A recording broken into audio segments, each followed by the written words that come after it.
नमस्कार मित्रांनो, मी आहे डासर. आता आपण या सेशनमध्ये पाहणार आहोत वायरलेस मीडियामधील पहिला प्रकार. तर वायरलेस मीडियामध्ये येणारे कोणकोणते प्रकार आहेत ते आपण या लिस्टच्या सहाय्याने पाहूया. एक आहे रेडिओ वेव्ह, दुसरा आहे मायक्रोवेव्ह, तिसरा आहे इन्फ्रारेड, तर तिसरा आहे सॅटेलाइट. ओके, तर पैकी चार मधील आता आपण रेडिओ वेव्ह ट्रान्सफॉर्मेशन पाहणार आहोत. Radio waves have frequencies between 10 kilohertz and 1 gigahertz. म्हणजेच the range of electromagnetic spectrum between 10 kilohertz and 1 gigahertz is called as radio frequency. Okay, तर या ठिकाणी रेडिओ फ्रिक्वेन्सीचा फ्रिक्वेन्सी म्हणजे तरंग. ओके, तर ज्यावेळी तरंगची क्षमता 10 किलो हर्ट्ज आणि 1 गिगा हर्ट्ज मध्ये असेल त्यावेळी ज्या काही तरंग असणार आहे, जी काही फ्रिक्वेन्सी असणार आहे, तिला आपण रेडिओ वेव्ह असं म्हणणार आहोत.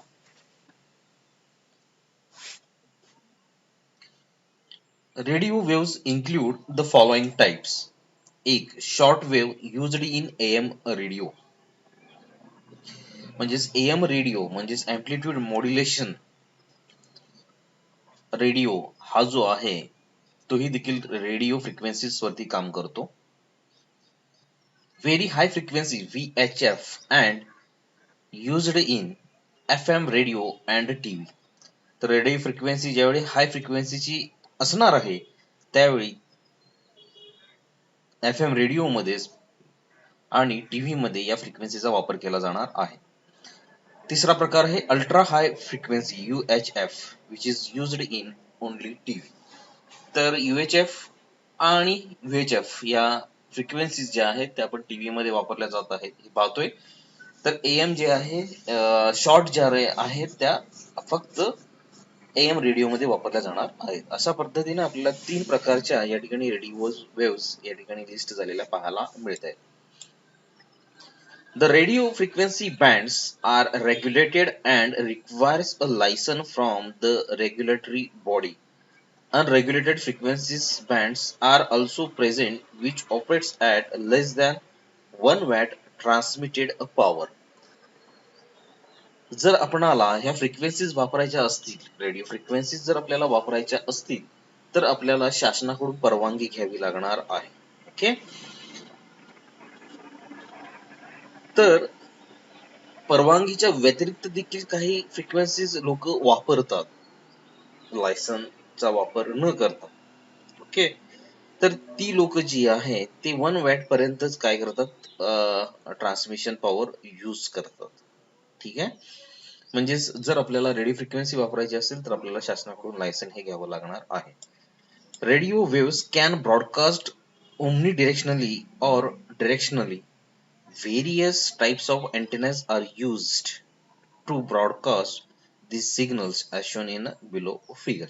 Okay, तर रेडिओ फ्रिक्वेन्सी ज्या असतात त्या ओमनी डिरेक्शन मध्ये म्हणजे सर्व डिरेक्शनला सोडल्या जातात किंबहुना त्या पर्टिक्युलर और डिरेक्शनली किंबहुना त्या पर्टिक्युलर डिरेक्शन मध्ये देखील पाठवल्या जातात.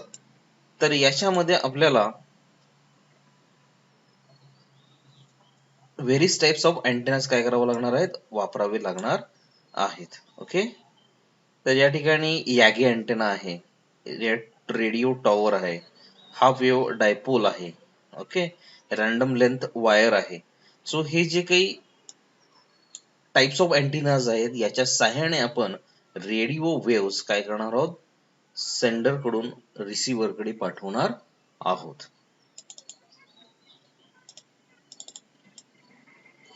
The power of the RF signal is determined by the antenna and the transceiver.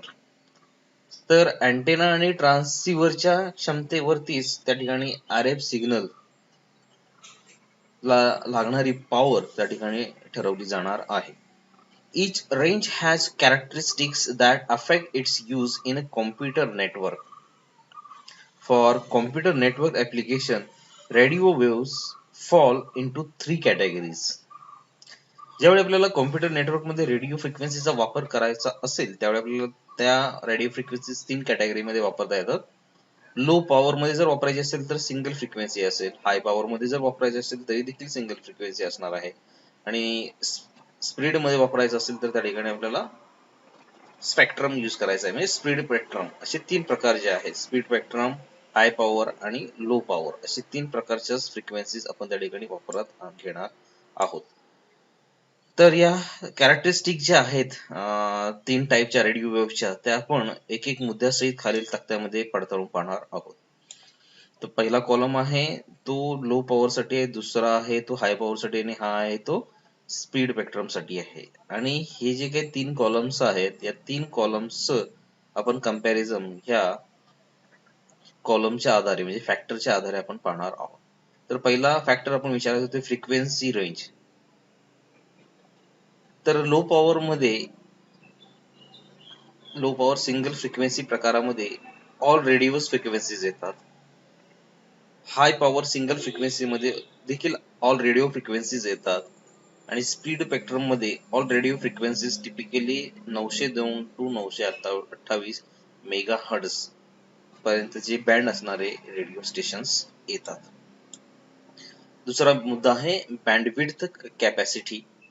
Low power single फ्रिक्वेन्सीची बँडविड्थ कॅपॅसिटी असणार आहे 1 ते 10 Mbps. तर हाय पॉवर सिंगल फ्रिक्वेन्सीसाठी बँडविड्थ असणार आहे 1 ते 10 Mbps. पण स्पीड स्पेक्ट्रमसाठी असणार आहे 2 ते 6 Mbps असणार आहे. ॲटेन्युएशनचा जर विचार केला असता लो पॉवर सिंगल फ्रिक्वेन्सी मध्ये हाय ॲटेन्युएशन असणार आहे, हाय पॉवर सिंगल फ्रिक्वेन्सी मध्ये लो ॲटेन्युएशन असणार आहे, तर स्पीड स्पेक्ट्रम मध्ये हाय ॲटेन्युएशन असणार आहे. EMI चा विचार केला असता लो पॉवर सिंगल फ्रिक्वेन्सी मध्ये पुअर EMI असणार आहे, हाय पॉवर सिंगल फ्रिक्वेन्सी मध्ये देखील पुअर असणार आहे, तर स्पीड स्पेक्ट्रम मध्ये फेअर म्हणजे बऱ्यापैकी असणार आहे. इन्स्टॉलेशनचा विचार करत असता लो पॉवर सिंगल फ्रिक्वेन्सी ही इन्स्टॉलेशन साठी सिंपल असणार आहे, तर हाय पॉवर सिंगल फ्रिक्वेन्सी ही थोडी हाय असणार आहे, आणि स्पीड स्पेक्ट्रमचं इन्स्टॉलेशन जे असणार ते बऱ्यापैकी मॉडरेट, म्हणजे ना अवघड ना सोपं अशा पद्धतीने मॉडरेट स्वरूपातलं असणार आहे. कॉस्टचा विचार केला असता लो पॉवर सिंगल फ्रिक्वेन्सीची जी काही इन्स्टॉलेशन कॉस्ट असेल ती लो असेल, कमी असेल, तर हाय पॉवर सिंगल फ्रिक्वेन्सी साठी ती जास्त असेल, आणि स्पीड स्पेक्ट्रम साठी ती बऱ्यापैकी असेल.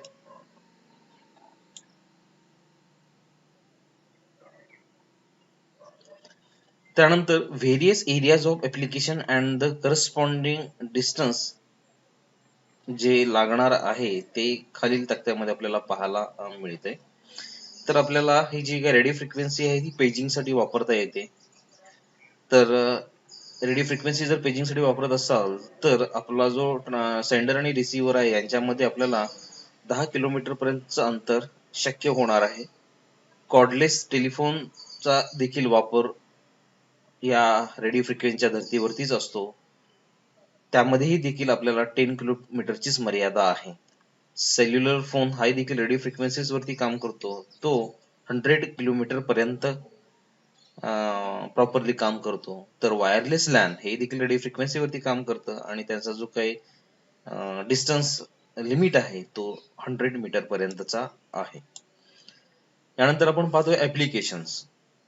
तर पहिलं ऍप्लिकेशन आहे सेल्युलर फोन मध्ये वापर होतोय, म्हणजे सेल्युलर कम्युनिकेशन साठी याचा वापर केला जातोय. वायरलेस लॅन मध्ये देखील याचा वापर केला जातोय. Point two point and point two multi point radio system मध्ये देखील याचा वापर केला जातोय. आणि शेवटचा ऍप्लिकेशन आहे सॅटेलाइट कम्युनिकेशन. तर मित्रांनो, या ठिकाणी आपण रेडिओ फ्रिक्वेन्सी ची लिमिट काय आहे, रेडिओ फ्रिक्वेन्सीचे प्रकार कोणते आहेत, त्याचा वापर कुठे होतो, याविषयी आपण जाणून घेतलेलं आहे. हा खूप सोप्या पद्धतीमध्ये आपण या ठिकाणी त्याचे जे मुद्दे आहेत ते जाणून घेतलेले आहेत. जर तुम्हाला यामध्ये कोणता मुद्दा जर संशयास्पद किंवा शंका उत्पन्न करत असेल तर मला तुम्ही विचारू शकता. त्यासाठी तुम्ही मला कमेंट करा, मी तुम्हाला निश्चितच प्रतिसाद देईन.